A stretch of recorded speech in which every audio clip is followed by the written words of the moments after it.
السلام علیکم ورحمۃ اللہ وبرکاتہ۔ انسان کا ماضی چاہے کتنا ہی گناہوں سے بھرا ہوا ہو، اس کا مستقبل ابھی بالکل پاک ہے۔ بے شک اللہ رب العزت توبہ پسند کرتا ہے۔ آپ کا ماضی یا حال جتنا بھی خراب اور گناہوں میں دھسا ہو، لیکن آپ کا مستقبل جو آنے والا وقت ہے وہ پاک ہوتا ہے۔ اگر آپ چاہیں تو اسے تبدیل کر سکتے ہیں۔ آپ اللہ سے معافی مانگ کے اپنے مستقبل میں تمام گناہوں کو مٹا سکتے ہیں۔ بے شک اللہ توبہ قبول کرنے والا ہے۔ محبت کے پھول تقسیم کرنے والوں کے دامن کبھی بھی خوشیوں سے خالی نہیں ہوتے۔ آزمائش انسان کا حوصلہ بلند کرنے کے لیے آتی ہے۔ صبر اور برداشت کرنے والوں کی اللہ تعالیٰ ضرور مدد کرتا ہے۔ دعا ہے آپ سدا مسکراتے رہیں، آمین یا رب العالمین۔ ہم اپنے اللہ کے بارے میں جانتے ہی کیا ہیں؟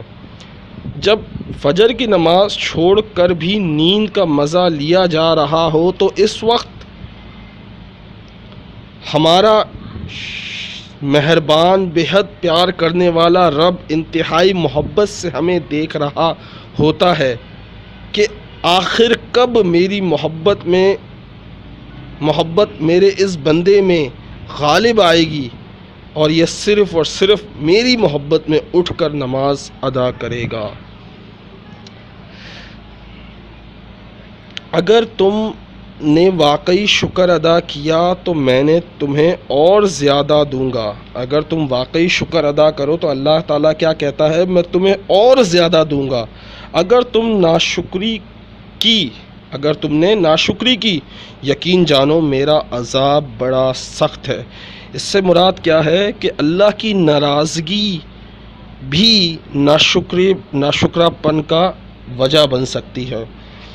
ہر حال میں اللہ کا شکر ادا کریں، ناشکری سے بچیں، کیونکہ ناشکری غم اور بے سکونی کو کھینچ لاتی ہے، جبکہ شکر گزاری نعمتوں اور خوشیوں اور رحمتوں میں اضافے کا سبب بنتی ہے۔ تو یاد رکھیں، ناشکرے پن سے بچیں۔ اگر ناشکرا پن کریں گے تو آپ کو غم اور بے سکونی آ جائے گی آپ کے پاس، لیکن اگر آپ شکر ادا کرو گے تو اللہ کی نعمتیں اور خوشیاں آپ کے پاس دوڑے چلے آئیں گی۔